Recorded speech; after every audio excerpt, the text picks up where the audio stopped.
Hello. Electrical workshop chapter second wiring में आज अपन प्लेसर पढ़ते हैं। आपने ब्लिंक करती हुई लाइट देखी होगी, जैसे ऑटोमोबाइल में या गाड़ियों में जो इंडिकेटर, टर्न इंडिकेटर होते हैं, ऑन ऑफ होते हैं, उसको भी जनरल प्रैक्टिस में लोग प्लेसर बोलते हैं। यानी प्लेसर का से अपना सेंस ये है कि कोई ऐसी लाइट जो लगातार ऑन ऑफ होती रहे या मूव करती रहे। लेकिन यहाँ अपन जो प्लेसर पढ़ेंगे मोटा मोटी तौर पे इलेक्ट्रिकल में, उसको कहते हैं प्लेसर, जो इसमें सीरीज ऑफ रो होती है और कोई पार्टी फंक्शन, शादी ब्याह में और डेकोरेशन पे जो बिल्डिंग होटलों में जो लगाई जाती है। ठीक है, तो सबसे पहले आप प्लेसर पहले पुराने टाइम में कैसे थे उसकी अगर आप हिस्ट्री अगर देखें तो इस फिगर से उसको आप समझ सकते हैं। वो सबसे पहले जो प्लेसर के जो सर्किट थे या जो प्लेसर बनाए जाते थे वो इस समझ सकते थे। इसमें क्या है, एक लकड़ी का एक सिलेंडर लेते हैं, उसको अपन कोई जैसे सिंगल फेज एसी मोटर जैसे फैन मोटर वगैरह उसको कपल करके उसको अपन रोटेट करवाते हैं। जैसे ये सप्लाई आ रही है सिंगल फेज, इस मोटर को देती, मोटर जो इसे कपल्ड है बियरिंग सिलेंडर को घुमा रही है। अब क्या करते हैं, इस सिलेंडर के एक तरफ एक पूरी एक कॉपर की रिंग लगा देते हैं। उस पर अपन जो स्लिप रिंग टाइप का कॉन्टैक्ट यानी मूविंग कॉन्टैक्ट, ये जो फर्म या सोल्डर नहीं करते हैं उसको, ये स्प्रिंग प्रेशर से इसे सटा रहता है। तो देखिए सप्लाई का फेज इसको ऐसे मिल जाता है। और जो सप्लाई का जो न्यूट्रल है वो ये जो बल्ब की जो सीरीज बना दे अपन रो, उसमें सीधा सा न्यूट्रल सब इन बल्ब की जो सब सीरीज को मिल जाता है। फिर क्या करते हैं, अलग अलग एंगल पे और डिस्टेंस पे, मान लीजिए 3 सीरीज आपको इस प्लेसर में यूज़ करनी है, डेकोरेशन दिखानी है, तो 3 ऐसे कॉन्टैक्ट लगा दीजिए थोड़ी थोड़ी दूरी पे। तो ये इनके पास ओरिजेंटल डिस्टेंस भी होगा इनके बीच में और एंगुलर डिस्प्लेसमेंट भी होगा। जैसे इसको यहाँ देखिए आप, एक ऐसे वेव की तरह दिख रहा है आपको, ये ट्रायंगुलर वेव की तरह। और इन यहाँ पर भी जो ये जो मार्क करके B1 B2 B3, ये जो है मूव कॉन्टैक्ट है, जो स्प्रिंग प्रेशर से इसे कांटेक्ट में रहते हैं। तो ये जो है फेज यहाँ से इन कांटेक्ट से इस जो बल्ब की सीरीज को दे देते हैं। अब देखो आप, जब ये वुडन रोटर जो है रोटेट करेगा तो एक इस रोटर की पोजीशन ऐसी होगी, जो कांटेक्ट ये B1 जो है इस सप्लाई से, रिंग वाली सप्लाई से जुड़ जाएगा। तो इससे जो कनेक्टेड जो लैम्प है, जैसे L1 ये है, फिर नेक्स्ट ये L1 डैश है और नेक्स्ट L1 डबल डैश ये, इस तरह से ये तीनों बल्ब देखिए आप ग्लो होंगे और बाकी बल्ब जो है ऑफ रहेंगे। अगेन फिर एक सिचुएशन ऐसी आएगी कि जब ये B1 और B3 ये कॉन्टैक्ट जो आपके ऑफ पोजीशन रहेंगे और ये कॉन्टैक्ट जो है सप्लाई के संपर्क में आ जाएगा B2 वाला, बीच वाला। तो ये बल्ब जो है L2 dash, L2 double dash, ये वाले 3 जो है बल्ब है ग्लो करेंगे, बाकी सब ऑफ रहेंगे। और इस तरह से ये कंटिन्यूस पीरियडिक ऑर्डर में ये ऑन ऑफ होते रहेंगे। तो इस तरह के जो इनिशियली स्टेज के जो प्लेसेस थे, तो इससे आपको दिख रहा है कि साइज़ बहुत बड़ी है, फिर ये बल्कि है वजन में लाने ले जाने में। फिर कंटिन्यूस जब यहाँ आपके जो मूविंग कॉन्टैक्ट पे जो कॉन्टैक्ट मेक और ब्रेक होगा तो स्पार्क होगा, तो बच्चों के लिए खतरा रहता है। कोई रैनी बारिश की सीज़न है या हवा है तो वहाँ पर ये एक्सीडेंटल चांस हो सकते हैं, यानी सेफ्टी भी इसकी बहुत पुअर है। ठीक है, तो धीमे धीमे ये इस तरह के जो है ये हट गए प्लेसर। तो फिर क्या, बाद में जो रेंज जो आपके रो ऑफ जो लैंप्स होती है, डेकोरेटिव लैंप्स, उसको प्लेस करवाने के लिए जो ये हट के उस एक मास्टर बल्ब है उसका यूज करने लगे।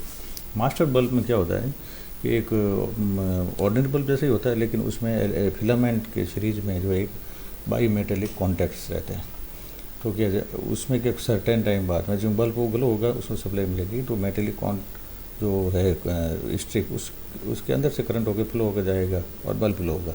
तो वो बल्ब के वार्म अप होने से, गर्म अप होने से वो मेटेलिक कॉन्टैक्ट जो ब्रेक हो जाएगा। अब कुछ समय बाद में उसकी डिज़ाइन ऐसी है, कुछ समय बाद में वो कॉन्टैक्ट जो है कूल हो जाएगा, कूल होते ही वो वापस कॉन्टैक्ट मेक करेगा तो बल्ब फिर ऑन हो जाएगा।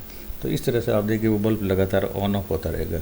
तो अब डेकोरेटिव लाइट में क्या, अलग अलग छोटे छोटे बल्ब की सीरीज होती है, सीरीज में उनको कनेक्ट करते हैं। तो वो जो मास्टर बल्ब है वो जब ऑन होगा तो पूरी सीरीज ही ऑन हो जाएगी, और वो मास्टर बल्ब ऑफ होगा तो पूरी सीरीज ऑफ होगी। तो इस तरह से जो है ये हर एक आप उस लड़ी में उस रो में एक मास्टर बल्ब का यूज़ कर लीजिए, लेकिन उसमें भी आपको जो है लाइट डेकोरेशन में ऑन ऑफ होती हुई दिखेगी। अभी इन दिनों मॉडर्न डे में आप देख रहे हैं लाइटें, डांसिंग लाइटें भी नज़र आती है, लाइटें मूव करती भी नज़र आती है, जैसे left to right, right to left again, और वो उनकी स्पीड और वो सब चेंज होती है, स्टाइल। ये सब पॉसिबल हुआ है इलेक्ट्रॉनिक सर्किट की हेल्प से। तो अब इन दिनों ना तो ये आपके मोटर वाला जो फ्लैशर यूज़ किया जाता है, ना वो मास्टर बल्ब वाला यूज़ किया जाता है। अब जो करते हैं इलेक्ट्रॉनिक फ्लैशर। इलेक्ट्रॉनिक फ्लैशर में क्या होता है, तो मेन अपने एक आईसी है 555, उसको यूज़ करते हैं। 555 आईसी ये बड़ी मैजिकल आईसी है, और बहुत ये सस्ती है, ज़्यादा महंगी नहीं है, और ये बहुत बच्चों के खिलौनों वगैरह में, फ्लैशर में बहुत मल्टीपर्पज़ है ये आईसी। खूब जगह इसका यूज किया जाता है। तो ये 555 आईसी जो है ये एक टाइमर आईसी है बेसिकली, और ये 3 मोड में काम करती है, ए स्टेबल, बाई स्टेबल और मोनो स्टेबल। तो आईसी में आप जानते हैं उसको 2 जगह तो सप्लाई दी जाती है, 2 पिन पे, जैसे इस फिगर में दिख रहा है, 1 नंबर पे ग्राउंड और 8 नंबर पे वीसीसी। ये सप्लाई देंगे तो आईसी फिर काम करेगी। 3 नंबर पिन से इसको आउटपुट मिलेगा, और ये आईसी का डिस्चार्ज, थ्रेशोल्ड और वो बाकी इसकी बाइसिंग के लिए रेजिस्टेंस और कैपेसिटेंस लगाए जाते हैं। ठीक है, वो इलेक्ट्रॉनिक्स में आप डिटेल में पढ़ेंगे। तो मैं आपको इसके मोड बता देता हूँ। जैसे मोनो स्टेबल, सबसे पहले देखिए मोनो स्टेबल यानी इसकी जो आपने पोजीशन सेट कर रखी है वो ही रहेगी। यानी आपने इसका आउटपुट अगर ऑन के स्टाइल से कनेक्ट किया तो ऑलवेज ऑन मिलेगा, मतलब हाई मिलेगा, और अगर आउटपुट इसका लो पोजीशन पे सेट किया तो ऑलवेज लो यानी 0 मिलेगा आउटपुट। ठीक है, इसका कहाँ उपयोग कर सकते हैं, जैसे कि आप इसको कॉमर्स जो सार्वजनिक बाथरूम है उसमें लगा सकते हैं, होटल वगैरह में। तो जो कोई भी बाथरूम में जाते हैं तो कस्टमर क्या है, उसे लाइट ऑफ करके नहीं आते हैं। तो मान लीजिए इसका टाइमर डाल दिया आपने 10 मिनट बाद में बल्ब जो है अपना आप ऑफ हो जाएगा। ठीक है, और वो टाइमर जो है इसके जो बाइसिंग में जो रेजिस्टेंस और कैपेसिटेंस आप जो यूज़ करते हैं, उसमें रेजिस्टेंस की जगह, फिक्स रेजिस्टेंस की जगह वेरिएबल पोर्ट ले लीजिए। तो उस रेजिस्टेंस को वेरी करके आप उसका टाइमर का जो टाइम है अगर उसको आप सेट कर सकते हैं, जैसा आपका डिजायर टाइम पे, कि भाई इतने टाइम पे ये ऑन या ऑफ होनी चाहिए। ठीक है, तो ये तो हो गया मोनो स्टेबल मोड। दूसरा हो गया ये यहाँ पर जो फ्लैशर में अपन यूज़ करते हैं इसको ए स्टेबल मोड में यूज़ करते हैं। ए स्टेबल यानी इसमें जो बाइसिंग का जो टाइम है उस टाइम पर उस निश्चित टाइम पर ये कंटिन्यूस ऑन ऑफ होती रहेगी। तो यानी उस वक्त ये ए स्टेबल मोड में उसको जब 555 आईसी को यूज़ करें तो इसको अपन मल्टी वाइब्रेटर भी कह सकते हैं, या इसको वेव जनरेटर भी कह सकते हैं। तो ये जो इसका आउटपुट मिलेगा आपको स्क्वायर वेव। तो ये एक नीचे या इसमें दिखा रखा है, ब्लॉक डायग्राम दिखा है आपको जो इलेक्ट्रॉनिक फ्लैशर का। तो इसमें क्या ये यहाँ 555 आईसी है उसको साइन वेव दी है, और उसका जो बाइसिंग का रेजिस्टेंस है उसको वेरिएबल बताया। तो इस रेजिस्टेंस को वेरी करके आप इस आउटपुट जो है ये स्क्वायर वेव, इसकी फ्रीक्वेंसी को चेंज कर सकते हैं। तो इस वेव जनरेटर जो है इसको अपन इस ब्लॉक कर दें सीक्वेंशियल वेव जनरेटर, इसमें 555 आईसी है। तो अभी जैसा कि आपने समझा ए स्टेबल मोड में ये कंटिन्यूस आउटपुट देगा आपको स्क्वायर वेव का।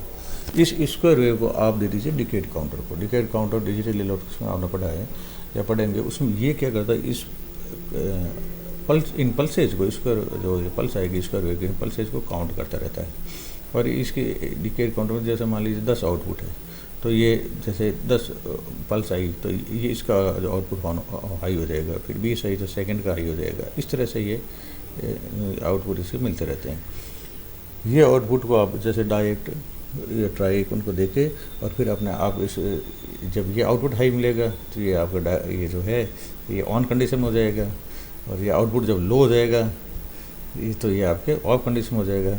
इसकी हेल्प से ये जो सेमीकंडक्टर जो आपके कंपोनेंट यूज़ किए, इसकी हेल्प से ये जो आपके लोड है बल्ब है इसको आप ऑन ऑफ कर सकते हैं। ठीक, तो 555 आईसी को कैसे कनेक्ट करते हैं, ये एक सिंपल सर्किट से आप देखिए। ये एक छोटा एक डीसी फ्लैशर है 12 वोल्ट का, इसको आप कहीं भी जैसे व्हीकल वगैरह यूज़ कर सकते हैं। ये 555 आईसी को कनेक्ट किया, ये 3 नंबर पिन से इसका आउटपुट मिला। इसमें आपको दिख रहा है कि ये जो 12 वोल्ट की जो रिले है इसके पैरेलल में 12 वोल्ट की रिले, इसके पैरेलल में एक ये डायोड लगा है, डायोड्स को ये आउटपुट दिया।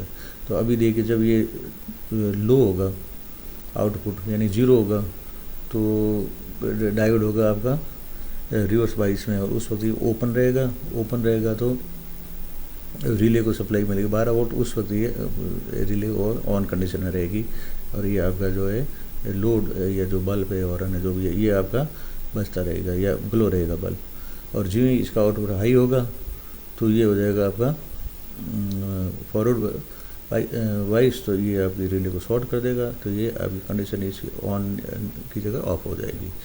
तो इस तरह से आप देखिए इस 555 IC को A111 वाइब्रेटर की तरह यूज़ करके और आप एक प्लेसर को बना सकते हैं।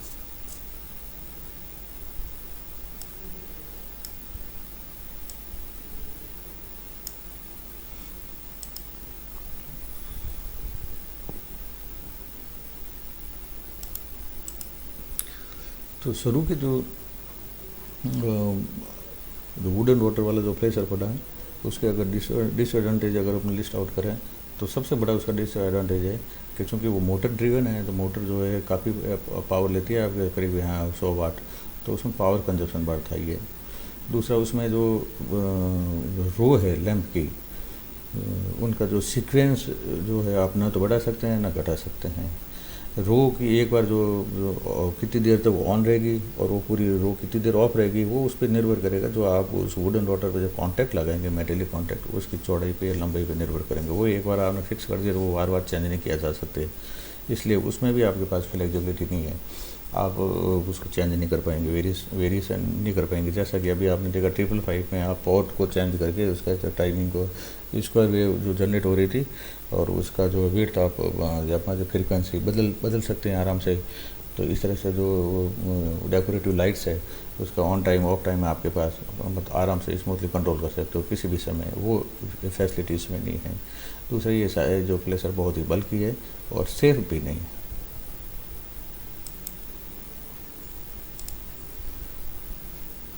मॉडर्न प्लेसर में जैसे कि अभी आपने देखा कि 555 IC अपन यूज़ करते हैं, तो इसमें इसके अगर पार्ट्स पे अगर विचार करें तो क्या क्या पार्ट्स होते हैं इसमें। देखो IC यूज़ करेंगे वो करते हैं, IC को फैब्रिकेट और माउंट करने PCB चाहिए, फिर कैपेसिटर और रेजिस्टेंस और डायोड और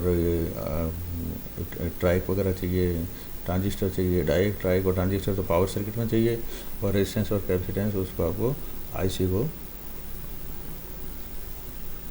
कॉन्फ़िगर करने के लिए चाहिए। तो इसके फ़ायदे क्या है, इसके एडवांटेज ये है कि एक तो ये स्टेबिलिटी अच्छी है, लो जो आपके पावर कंजप्शन है, और इसमें जो नंबर ऑफ सीक्वेंस है वो आप इजीली बढ़ा और घटा सकते हैं। जैसे कि अभी आपने देखा इसमें जो डिकेट काउंटर लगा रखा है, तो अब इसमें 10 आउटपुट मिल रहे हैं आपके, तो आप 10 आउटपुट है तो इसमें चाहे जितने सीरीज जोड़ सकते हैं, 4 जोड़ सकते हैं, 5 जोड़ सकते हैं, 10 जोड़ सकते हैं, इस तरह से। और ये काफ़ी पोर्टेबल है, बहुत छोटा सा होता है, आराम से हैंडी इसको कहीं भी ले जाया जा सकते हैं। इसमें एक चीज़ आप ध्यान रखना है कि जब आप ये सीरीज ऑफ लैंप अगर जब बनाएंगे तो सीरीज ऑफ लैंप जो ऑलमोस्ट आपके जैसे मान लीजिए 6 वोल्ट का होता है और वो उसको सप्लाई वोल्टेज 230 वोल्ट उसको मिलता है, तो एक सीरीज में कितने बल्ब लेने चाहिए। तो एक बार सिंप्लिसिटी के लिए आप सप्लाई वोल्टेज अगर मान लो 240 मान लें और इसके वोल्टेज अगर 6 मान लें तो ये आपके करीब करीब 40 बल्ब आ जाते हैं। तो एक सीरीज में अपने को 40 बल्ब लेने हैं। अगर 40 से अगर ज़्यादा लेंगे तो बल्ब जो है डिम जलेंगे, 2-4 ज़्यादा है तो कोई फ़र्क नहीं, और अगर ज़्यादा ले लिया तो फिर आपके करंट जो है बढ़ जाएगा। तो आपके वायर भी मजबूत होना चाहिए, ठीक होना चाहिए केबल। और अगर 40 से कम ले लिया, सपोज अगर 20 ही बल्ब ले लिए तो एक बल्ब पे आपके 10-12 वोल्ट जो है वोल्टेज ड्रॉप होगा, तो आपके सभी पूरी रो चल जाएगी, बल्ब जो है सभी फ्यूज़ हो जाएंगे। तो इस हिसाब से ढंग से कैलकुलेट करके वोल्टेज और करंट आप उसकी रो की जो है लैंप की रो की जो है डिज़ाइन करें।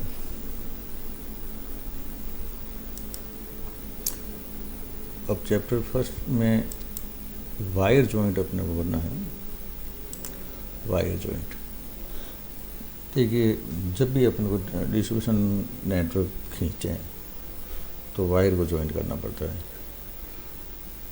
या उसकी कभी कभी जो पुरानी डिस्ट्रीब्यूशन जो लाइनें हैं उसमें जो है हवा से आंधी से टूट भी जाती हैं पुरानी जो लाइनें हैं, तो उनको वापस जॉइंट लगा के रिपेयर भी करना पड़ता है। तो जॉइंट करने की साइंटिफिक अप्रोच है, सिस्टमेटिक तरीके, अनसन जॉइंट नहीं किया जाता है। जॉइंट एक तो फर्म होना चाहिए, टाइट होना चाहिए, जिससे कि वहाँ जॉइंट पर आपके लोकल रेजिस्टेंस क्रिएट नहीं हो। नहीं तो ये जो लोकल रेजिस्टेंस अगर रह गया तो वो जॉइंट है आपकी सप्लाई चालू करने पर धीमे धीमे हीटअप होता रहेगा और ये कम्युलेटिव इफेक्ट होता है और रोज़ वो थोड़ा थोड़ा डिटोर होता रहेगा और वो अल्टीमेट एक दिन वो वापस आपके जॉइंट जो है फेल हो जाएगा, वापस जॉइंट करना पड़ेगा। तो इसके जॉइंट करने के जो एक सेट प्रोसीजर है और उनके जो है नाम है। तो इसमें सबसे पहले आता है ब्रिटेनिया जॉइंट। ब्रिटेनिया तो जॉइंट में ये ध्यान रखा जाता है कि उसकी जो है करंट कैरिंग कैपेसिटी कम नहीं हो। जैसे आपके मान लीजिए मल्टी स्टैंड जो वायर है और दोनों तरफ मान लीजिए उस wire multi stand wire cable है, उसमें 20 स्टैंड है। तो जॉइंट करते वक्त अपने ये करते हैं, अब वो 40 स्टैंड थिक है, उनको अपन तो वाइंड नहीं कर पाएंगे, तो दोनों तरफ के 40% जो है स्टैंड काट दीजिए।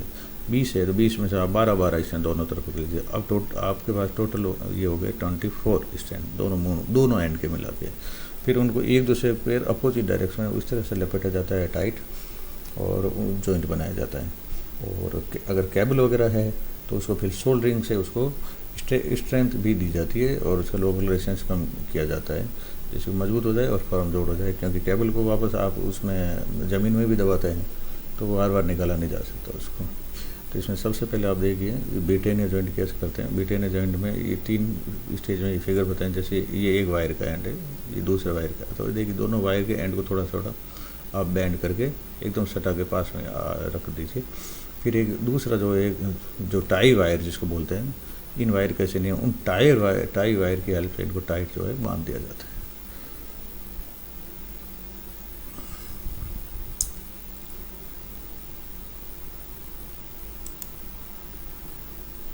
फिर आता है इसमें स्ट्रेट जॉइंट। स्ट्रेट जॉइंट में क्या करते हैं, ये अभी जैसे बताया, अब ये दोनों जैसे केबल के एंड है, इनको छील के जो इनके स्टैंड है उन स्टैंड को लपेट के फिर ये ऊपर से इसको टाई वायर से बांध दिया और वापस इसके बाद में टैप कर दी जाती है इस तरह से। तो इसको कितना छीलना है क्या है इसका ध्यान रखा जाता है।